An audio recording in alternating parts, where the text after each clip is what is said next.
It's too bad. Yeah, please. Chuck Schumer and Nancy Pelosi, they've been talking about tariffs for decades. How come when these Democrat elites want tariffs, everything's hunky-dory, but when President Trump wants tariffs, all hell breaks loose? Do you see this double standard? I love this guy. Whoever the hell that is. That's really nice. I appreciate that question. No, Chuck Schumer, Nancy Pelosi, everybody knew you had to do it, but they never had the guts to do it. It does take guts. It even takes guts for our country to go through it. That's why I say be cool. They were saying about, see, just be cool. It's going to work out. It's going to work out, and it's working out. I can tell you, working out maybe faster than I thought. But I said it's going to take a little conditioning. It's a transition to. It's really, I think it's a transition to greatness. It's going to be greatness. Our country is going to be. There'll be nothing like it, and people investing in our country, they're going to do better than they've ever done before. We have more car manufacturers, Roger, coming into our country now. Speaking of cars. We've never seen anything like it. And they're coming in because of the election, but they're coming in because of the tariffs, because they don't want to pay 25 or 50 or whatever it may be. They don't want to pay that. They can't pay that. We had 3 cancellations in Mexico, building a plant. They're all coming into the United States. Canada, they're coming in. From China, they're coming in from everywhere. And that's just cars. We have chip makers coming. We're the biggest chip maker in the world from Taiwan, coming in, spending $3 billion to build plants, and mostly a big plant. This is a hell of a plant when you spend the kind of money that they're going to go $200 to $300 billion, not million. You know, you'd say million would be the right number. It's not $200 to $300 billion. Think of that, $300 billion. If you look at Apple is going to spend $500 billion building a plant. They wouldn't be doing that if I didn't do this. They'd just keep building them in China. And that's unsustainable. It's not a pleasant thing to do, but I appreciate the question. And, you know, interestingly, Chuck Schumer and Nancy Pelosi, Crazy Nancy, they've wanted to do this for years, but they never had a president that had the guts to do it, because it does take guts, believe me. Was it the bond markets that persuaded you to reverse course? I was watching the bond market. The bond market is very tricky. I was watching it, but if you look at it now, it's beautiful. The bond market right now is beautiful.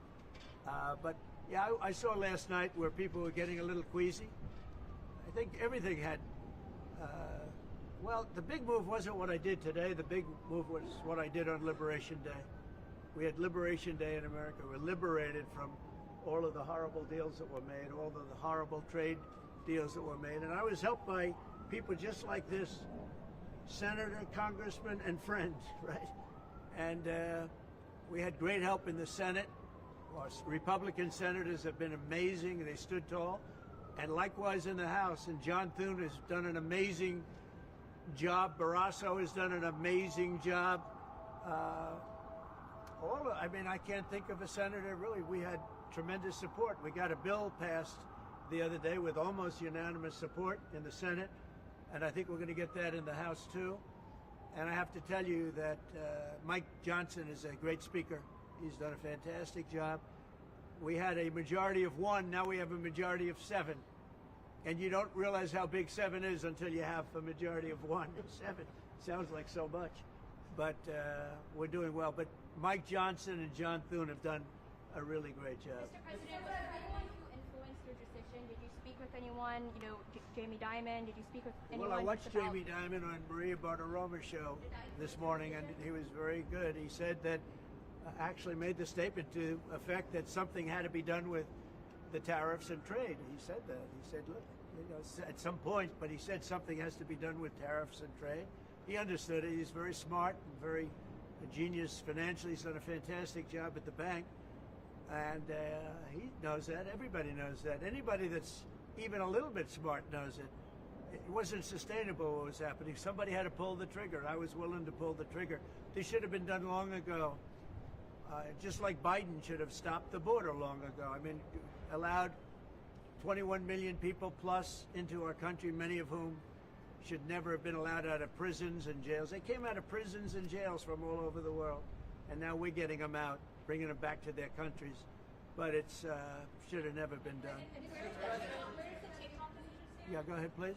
Sir, would you consider exempting some U.S. companies, maybe some larger companies who have been hit hard in the markets the last few days Well, I'll take a during look this at 90 it. days? As time goes by, we're going to take a look at it. There are some that have been hard. There are some that, by the nature of the company, get hit a little bit harder, and we'll take a look at that. Yeah. How will you determine it the next 90 days? Just instinctively, more than anything else. I mean, you almost can't take a pencil to paper. It's really more of an instinct, I think, than anything else. What's your credibility like? Because you said that these tariffs would go in effect on Monday. You said no pause. And today there is a pause. So No, how I can think people you have to believe have. your word today? It's not a question of that. You have to have flexibility. I could say, here's a wall, and I'm going to go through that wall. I'm going to go through it no matter what. And keep going, and you can't go through the wall. Sometimes you have to be able to go under the wall, around the wall, or over the wall. These guys know that better than anybody, right? You got to go around them sometimes. You're not going to go through them. So I consider, I think in financial markets, because they change. Look how much it changed today. We went from, pretty moderate today, but over the last few days it looked pretty glum, to, I guess they say it was the biggest day in financial history. That's a pretty big change.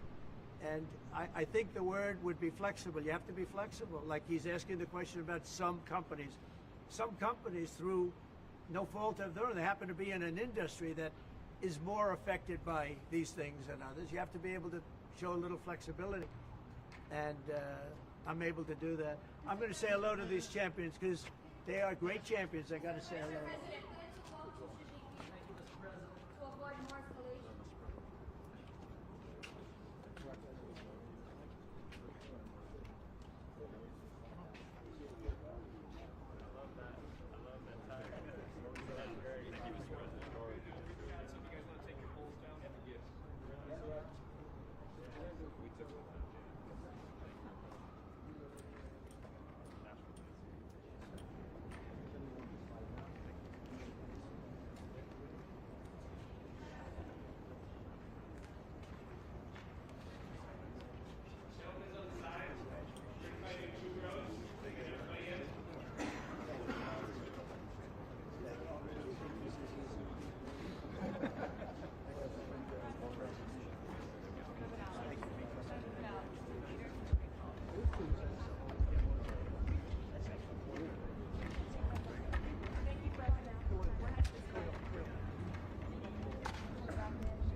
So we're going to do